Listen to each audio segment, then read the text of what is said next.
মাজুলী জিলা প্ৰশাসনৰ উদ্যোগত মাজুলীৰ জিলা আয়ুক্তৰ উদ্যোগত সমগ্ৰ মাজুলীতে যাতে কৃষি বিপ্লৱৰ সূচনা কৰিব পাৰি তেওঁলোকে এনে আঁচনি গ্ৰহণ কৰিছে যিহেতু শস্য মৎস্য শুৱলা মাজুলী নদন বদন হৈ আছিল আৰু সেই মাজুলীত এতিয়া বাহিৰৰ পৰা খাৰু পেটীয়াৰ পৰা পাচলি আহে আৰু জিলা আয়ুক্তই সেয়া বন্ধ কৰিবৰ কাৰণে আঁচনি গ্ৰহণ কৰিছে। উজনি মাজুলীৰ মুদৈ বিলৰ পথাৰত এনেধৰণৰ ভোট জলকীয়া খেতি জিলা আয়ুক্তৰ উদ্যোগত কৰা হৈছে। কি মাৰি আছে এইটো? ভিটামিন মাৰিছো। ভিটামিন মাৰিছে ন? সেইটো মাৰিলে গছজোপা ধুনীয়া হ'ব ন? ধুনীয়া হৈ আহিব। এয়া ভিটামিন মাৰি আছে। আৰু এই পুলিখিনি ৰোৱা কিমান দিন হ'ল এতিয়ালৈকে? কেইমাহ হ'ল? এতিয়া 25 দিন মান হৈছে নি? 25 দিন মান হৈছে। 1.5 মাহ মান হ'ল। 1.5 মাহ মান হৈছে ন?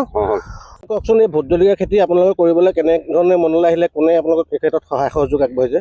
আমাৰ মাজুলী যিজন আমাৰ আয়ুক্ত বিষয়া তেখেতে আমাক এইখিনি আমাৰ সপোন আছিলে, তেখেতে আমাক এই সপোনটো সাৰ্থক কৰিছে। কাৰণ আমি যেতিয়া নেকি খাৰুপেটীয়াৰ পৰা আমাৰ যিখিনি শাক পাচলি আহে তাততো পূৰা সাৰ দিয়া সেইখিনি মেডিচিন দিয়া খাওঁ।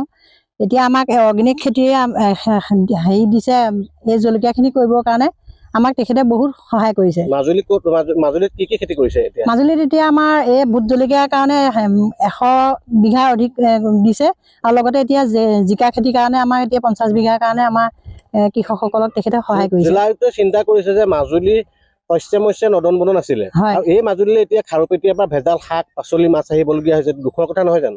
হয়। সেইকাৰণে আমি তেখেতে যিটো আমাক পদক্ষেপ দিছে আমি তেখেতক ধন্যবাদ দিছোঁ।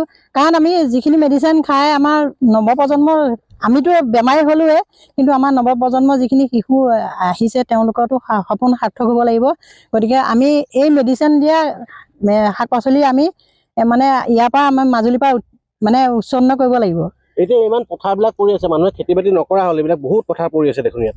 নাই, এতিয়া আমি চবেই মানে এতিয়া আমি কৰিছোঁ, চবেই দেখিছে, কৃষকে সকলো ওলাই আহিছে। এতিয়া বজাৰ আমাৰ পথাৰ আমাৰ বুলি ক'লে নহয়, ইমান খেতি মাটি পৰি আছে ইয়াত।